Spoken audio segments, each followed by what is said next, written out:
I'm Thomas Farrugia, founder and CEO of BetaBugs Limited.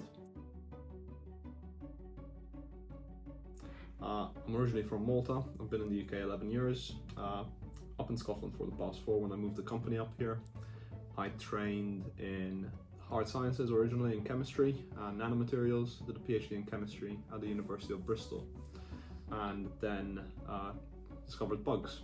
And off the back of that, joined a company building program, Deep Science Ventures, where we had the idea for BetaBugs, and really realized that to deliver profitable, scalable impact to the insect farming sector, there was a need for an insect genetics company.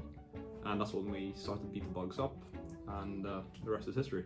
Anyway, 6 years of history.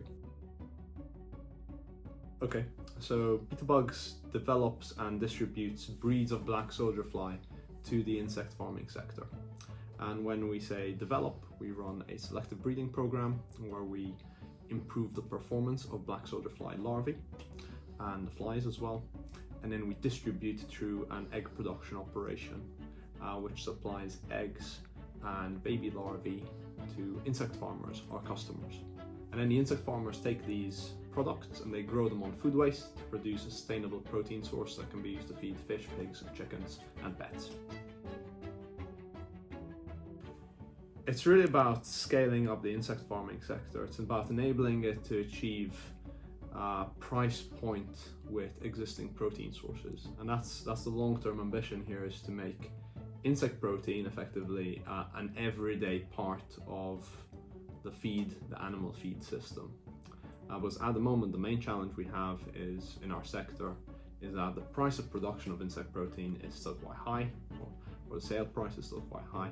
As a result, it can't really compete effectively with existing ingredients such as soy meal and fish meal. It's getting there, but it means it can't be taken up wholesale by the feed producers for all the animal feed and aquaculture feed sector.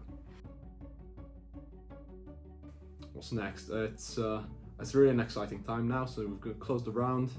What's next for us is to push on our production capabilities, and also in terms of commercial, so building up the commercial aspects of the business further so we can make further inroads into supplying our customers and onboarding new customers. Yes, stick with it. I think stick with it it's mainly there's a lot of persistence required in building a company. There are times when you think it might not work. If you really believe it can work and you can see signs from the outside, from the market, that there's a demand for what you're doing, then do stick with it. Because that's the challenge. Sometimes you can stick with something which, if it's not going anywhere, you need to make that call. But if you can see that the market's calling for it, stick with it. One of the reasons why we moved to Scotland was we've got the institute here, so the Royal Institute, great for animal genetics, but the other one was a very active investor ecosystem, and investors who get it, investors who get life sciences and they get agriculture, and young company finance really kind of validated that thinking.